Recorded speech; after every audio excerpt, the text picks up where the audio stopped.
Walgreens just released and beat earnings, but can they survive what's lurking in the shadows?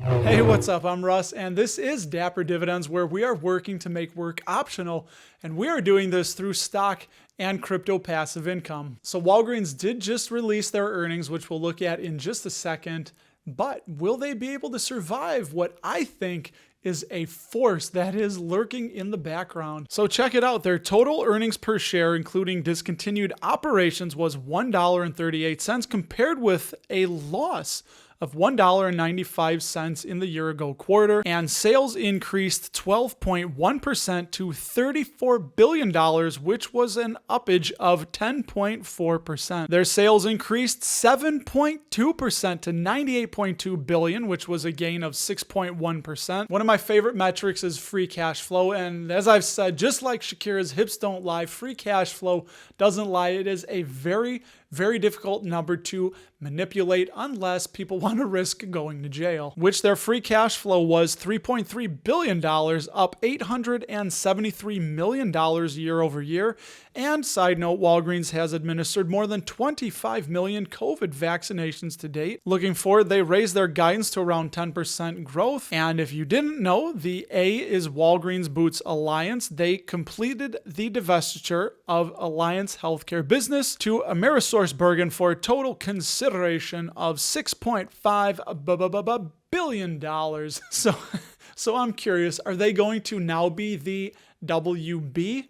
Or are they going to keep that A? So I'd like to see what's going to go on with that ticker symbol, and I honestly don't know. And if you do, let us know how easily a company can change their ticker symbol. And net cash provided by operating activities was $1.8 billion in the third quarter, and free cash flow was $1.4 billion, a $788 million increase compared with the year ago quarter. Love to see those numbers. You have to be confident seeing that the free cash flow is growing. Now, I'll have a link in the description below to the financial news that I'm reading from as we take a quick peek at a few of the highlights that they're progressing on, which is creating neighborhood health destinations around a more modern pharmacy, and they are accelerating digitization amongst many things. Those are just two things that jumped out. If you want to play the game now, everything is going digital, as we just talked about in the video here with Microsoft and AT&T.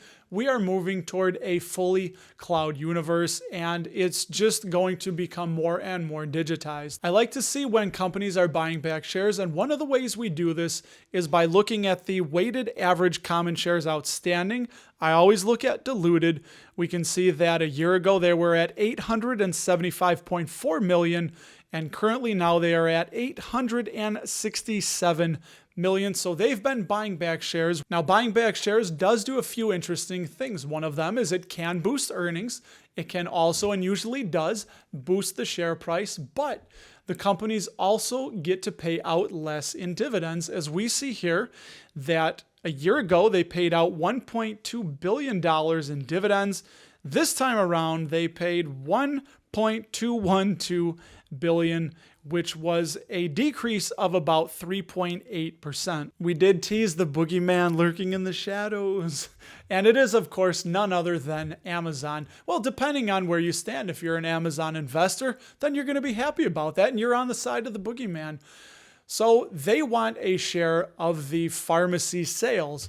How does Walgreens Boots, I guess not Alliance anymore, what did that look like with their pharmacy sales? We see in the 9 months ended May 31st, 2021, the pharmacy sales were $63.1 billion.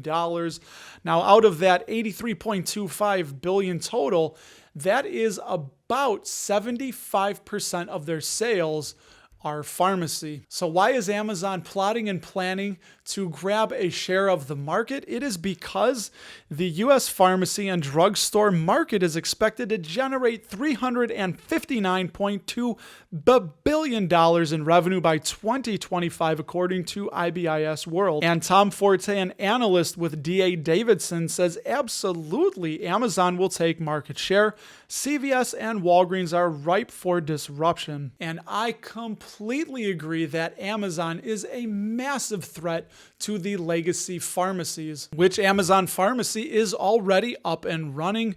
Prime members can have meds for as low as $1 a month and free shipping. They work with most insurance plans, or you save by paying with Amazon Prime. They'll transfer your prescriptions and they will deliver the meds to your door, where you can get select medications for as low as $1 a month for a 6-month supply and free 2-day delivery. Now, as I see it, most people want their meds now. They want them ASAP. They want to go to the corner store, which is what Walgreens is. It's on almost every corner. There's so many retail locations. I believe the number I saw is about 9,900 CVS and about 9,000 Walgreens locations. That's a massive amount that they have a pretty good sized moat already in place. They are the top two, CVS number 1, Walgreens is number 2, and Amazon wants a share of that massive $359 billion revenue. But as I said, most people want their meds now. They want to go to the corner store in the retail brick and mortar locations and get them. So I would not be worried until we start to see Amazon pharmacies popping up. As we saw, 75% of Walgreens sales were from the pharmacy. And if Amazon starts eating into that, that's going to be a big hit to CVS and to Walgreens. And for that reason, I'm not going to invest in Walgreens because I invest for decades. I don't want to sell. I look for companies with a durable competitive advantage, something that they don't have to keep investing a lot of money in to keep. Basically like Pepsi. So for anybody that holds Walgreens, I wish you all the best, but I think that Amazon is a force to be reckoned with. I think they are gearing up and they are going to make their mark and start crowbarring their way into the pharmaceutical retail space. If you own Walgreens, let me know. I want to hear your thoughts and opinions on if you agree with my quick, brief analysis and assumption about Amazon entering the pharmaceutical space. Let us know in the comments section below, because you know where the comments go. Follow me on Twitter at RustyRam78. And while I don't own Walgreens outright, I have a vested interest in them because of the company that owns the real estate that many Walgreens locations are on, talking about none other than Realty Income, ticker symbol O, which I do own quite a bit of, and they are one of my favorite companies. They will be merging, at least it's proposed, with another REIT company called VEREIT. Check out the video I did right here on that, and I will talk to you there.